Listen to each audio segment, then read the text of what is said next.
An zu Guedling op Franseich Gondranche ha fir Frankreich ass de Murene Gréissat Feier ausgebracht.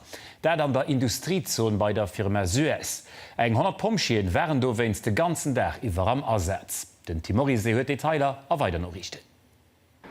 Kurz 14 sollet ugefangen mat Dampen, géint 11 sollet awunner no zwénger gréisrer Detonatioun kom sinn. Well chemisch Stoffer Sitz sinn goufen d'Awunner vun Amneweler Féier Gemengen opgeruf, sech ze konfinéieren a Fënstren an Dieren zou ze machen. Den Industriebrand ass mittlerweile ënner Kontroll, eso d'Autoritéiten. 3 Persoune goufe liicht placéiert doënner 2 Pompien. Iwer d'Ursach vum Brand ass den Amment nach näicht gewusst. A Griechenland sind Bëchbrenn westlich vun Athen an zu Pelopon weiter ausser Kontroll. Durch de starke Wand verbreden brenn sech séier, d'Lägerbech näs der Luft sinn durch de Wand aktuell kaum méiglech. Ganz Urschaften missen evakuiert ginn. Unterstützung fir d'Pompien kënnt aus Frankreich a Rumänien. Und der franzéscher Atlantikküst an der Region Bordeaux sind Brenn zwar noch net komplett gelöscht, me se sinn ënner Kontroll. Leiit, die evakuiert goufen Dir fir Gréessendeels nees heem, glücklich Awunner soen de Pompien an all denen, die geholle vun Merci.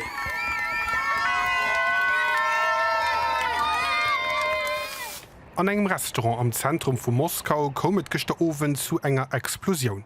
Echten Informationen no kennet sech eng Terrorattack mat engem selber gebaute Sprengsatz handeln.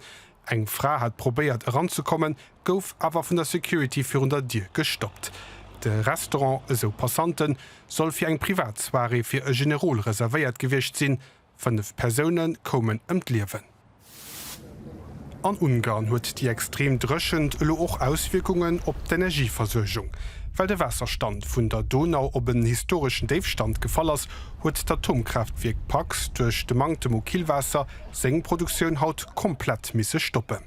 D'Regierung rift Entreprisen op Strom zu spuren, awarnt fir méiglechen regionale Stromausfall. A Peru si beim Fliegeaccident 13 Mënschen em Kliewe kom. Die kleng Touristemaschine war ënnerW fir d'Nassalinnen aus der Luft ze weisen. Peruanesche Medieno waren 11 Touristen op Bord, dorënner 2 Deitscher. D'Ursach vum Accident ass nach unbekannt.